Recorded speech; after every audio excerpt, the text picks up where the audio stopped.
So if you watched me earlier today, you might have heard me say my death pile, and you might not understand what that is. Let me show you. This is a death pile, and I'll explain a little bit more what that means.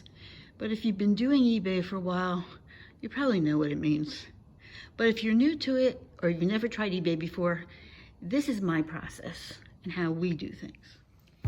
So let me talk to you about what a death pile is. When you do eBay, a lot of times you go sourcing at one time. It's not like you do one thing at a time, one piece at a time. And there's plenty of YouTubes on this. And I mean, I'm not doing anything different than anybody else is, but I wanted to show you my process, just so you have an understanding of what goes into putting stuff on eBay. So the care that you take into it and how you do things. This is how we do things. You'll figure out your own way, but this is how we do things. I have to grab something. Be right back. So if you've done eBay before, or if you're new to it, a lot of times we source from different areas.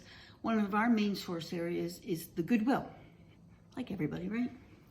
So we do not only sell vintage things. Whatever we think is sellable, we will buy. So I'm going to demonstrate on this right here. So we went to the Goodwill, and Billy found 3 bottles of Fox Farm soil and fertilizer, Grow Big plant food.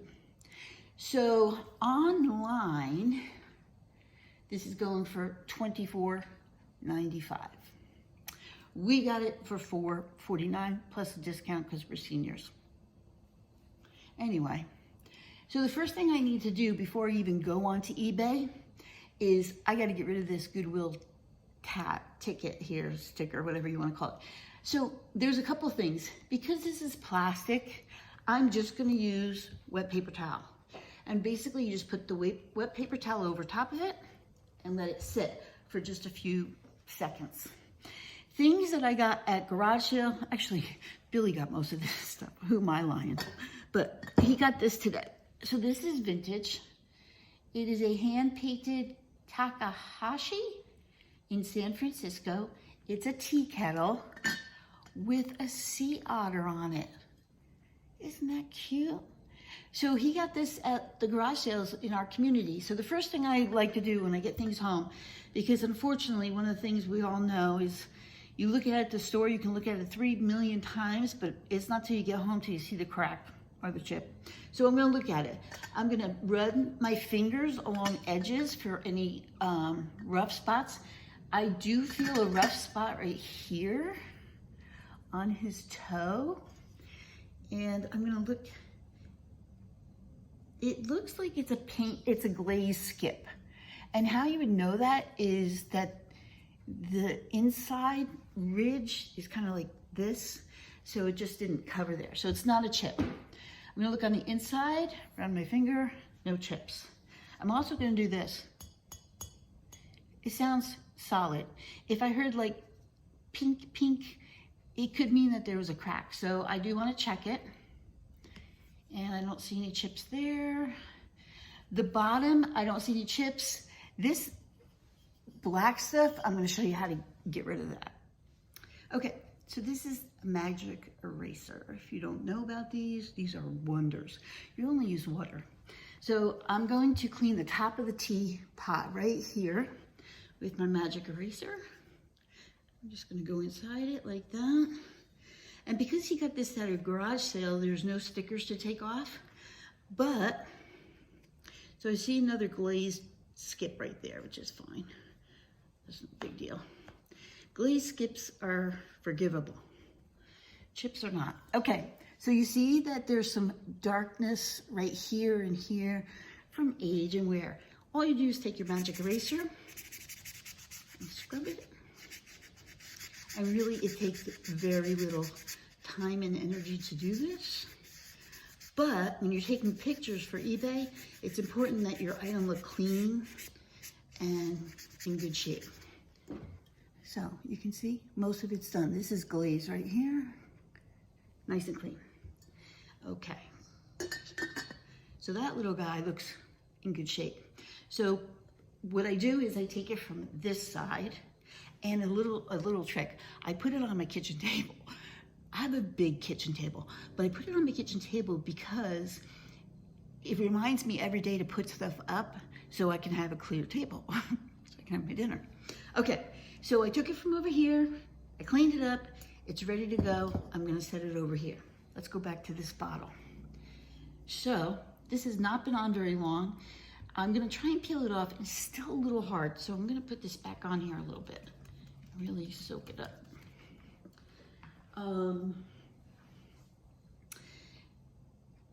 Glass. So with glass, so this is a cute little pitcher with an applied handle. And I want to look at the stopper. There's no chips on the stopper. There's going to be wear around the top because it's a stopper and it's going in and out. But I want to look at the item and make sure there's no dust, that it's clean, because it will show in my pictures. So make sure the bottom's clean, it's ready to go. So I will show you the next step here. So we do catalog everything. So the way we catalog everything is in our eBay room, we have shelves, and the shelves are lettered A through CCC, I think is what we're on now. And then what I have done since we started the cataloging is I make these little papers. So this paper has a number. So we're up to item 930 in our eBay store. So it says a description of the item. Storage is the shelf it's on. This comes in really handy when you have this many items. Then what I bought it for. Do I want it to be auctioned or buy it now? The weight that is the shipping weight. So for instance, this is not very heavy, maybe 12 ounces, maybe, but we always try to figure an extra pound on top of that. So I would put the weight for this for 2 pounds, because with your shipping and your box and everything else, it's gonna be.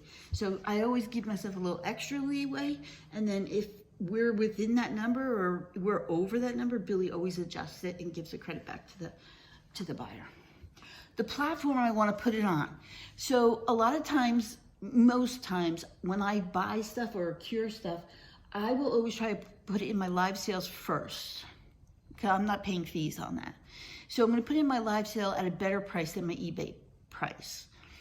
And so I'll put it there for catalog. Once I change it, or I go back and put it on eBay, I'll change the platform. What I want my price to be, I put starting price, and I put start because in case I put it up for auction. And what date it was listed, and then the size of the box I'm gonna use, estimated. The reason I do those two is this helps when you're listing the size of the box you're gonna use. And I try to figure about 1 inch on each side. And then as far as listed, the date I listed, that helps me when I go through my spreadsheet, how many items have been on there for a long time, and maybe it's time for a reduction in price or maybe a sale. I don't know. So I'm gonna pretend, because I'm not gonna actually do this right now. Fly, get out of here. Okay, so let's do the teapot. I have a fake phone here because I'm filming on my phone. Okay, so the first thing I do with this teapot is I look for the name, and I saw that the name was Takashima in San Francisco, and so I would go to eBay and I would search that. If I find the same identical item, then I would open that item up and scroll down, see how much they have it priced for, and then scroll down, and then I would sell one like this. Now, I'm telling you, this is my way to do things. You may not agree with it, and that's okay. That's what makes us all unique. The reason I do that is because, especially with the new descriptions that they have, the specific descriptions, if somebody's already done the legwork, I'm not gonna do it. I mean, why? That's silly, right? Okay, so I find it, sell one like this, it pops up. The next thing I will do, and I'm not gonna show you this part, is I have a little photo booth white walled photo booth in my eBay room. So I will take it in there. Before I do that, I will write down my description. So I'll write otter teapot, and they've already got the sizes in the description, so I don't have to do that. The name of the maker, and then how much I bought it for. I'm going to circle by it now because it's not going to be auctioned. And I've already told you £2. The platform is eBay. That's the only one we do Mercari sometimes and maybe offer up if it's a bigger item, but generally we just stick to eBay. And my starting price. So I'll look at their price, and I'll look at a couple people's prices before I pick one. And then I will try to be comparable to that, or maybe a little bit lower if I'm still making money at it. So then people will look at my item because it's a little bit less. Okay, and the size of the box. So this is gonna be a 12 by 12 by 12. Just, I know that. Okay, and it's item number 930, right? We already said that. So now I'll take it into my other room with my phone. I do everything on my phone. It's just, for me, it's fast. I'm not running to the computer. Other people like the computer. It's your preference, whatever. I take between 10 and 12 pictures. Everything from the top, the bottom, with the lid on, with the lid off, next to a ruler. I know some people don't like that either, but I generally will do that later in the pictures. And then I'll go back, check the pictures, and I'll edit the title, because sometimes I'll pick one that says new in box. Well, my item is not new in box, so I don't want to be penalized. We have 100% positivity rate, so I don't want that to happen. So I will go back and take new in box out, and then I will go through every description. Is it have this? Is it have this? Is it from here? Is it from there? And I'll go down and make sure that everything is knocked off and checked off. If you don't, eBay is going to kick it back to you. So just do it in the first place and just be done with it. Okay, so I have my pictures, I have my title, I have my descriptions in specifics. But now I'm going to put more description, and I'm going to be a little fluffy about it. I'm a fluff. So I might say, this is the cutest teapot I have ever seen. It's very rare that you come across a sea otter with its baby, and there are no chips or cracks. If I'm selling linens or clothing, I will also put from a non-smoking household. And I do that because that will turn some people off. And, you know, if I got something, sure, you could clean it out. But if I got something that smelled like mold or smoke, it would turn me right off to that seller. It would. So just saying. Okay, then I go down to price.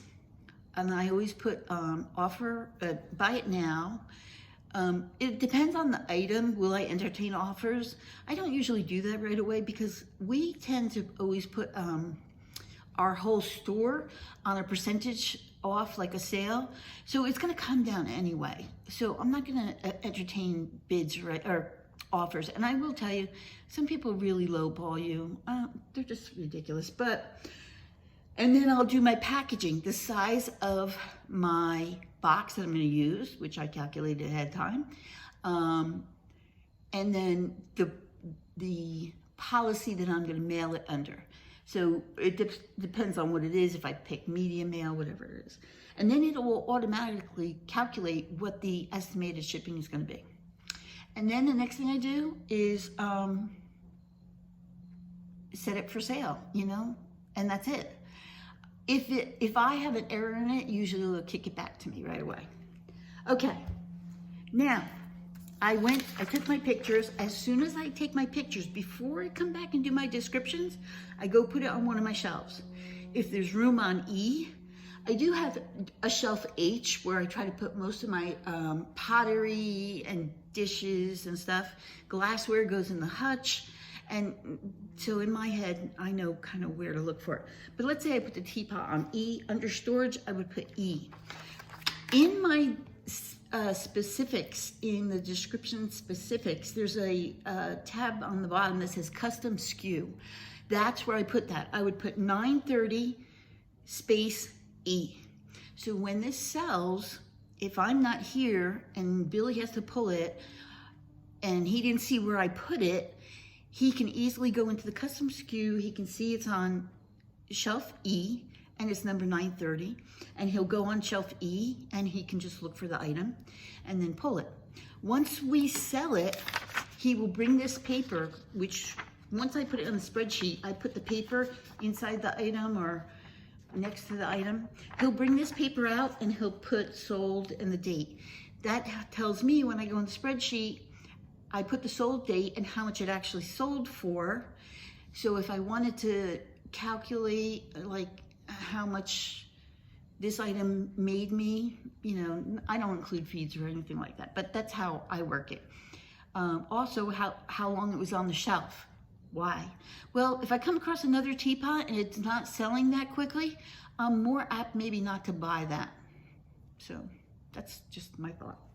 Okay, so he writes sold, he hands this back to me, it goes in my little pile, and then I go and put everything in the spreadsheet.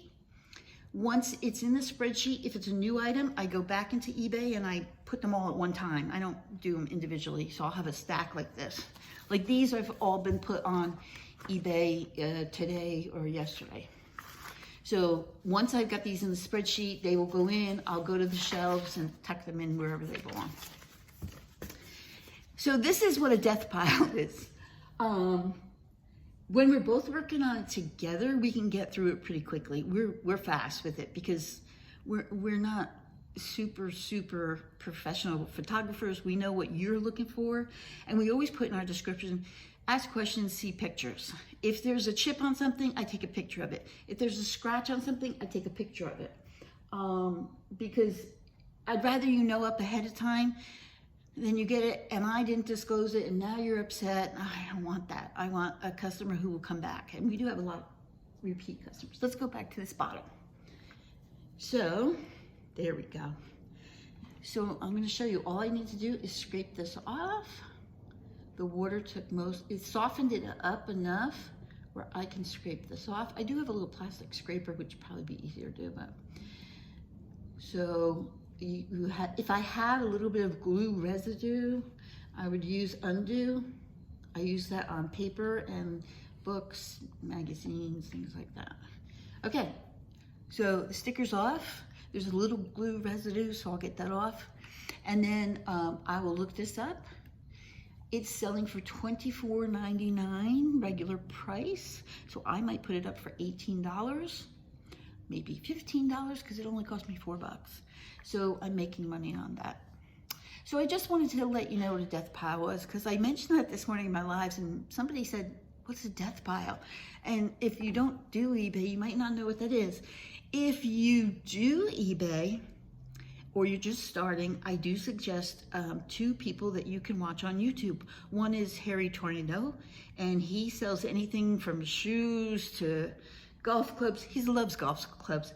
And then also Kat the Nurse Flipper. And these are people who've made eBay their full-time jobs. Also Prison to Profit. Great story, great young guy. And his story is incredible. And his name tells it all. So it's a very interesting story.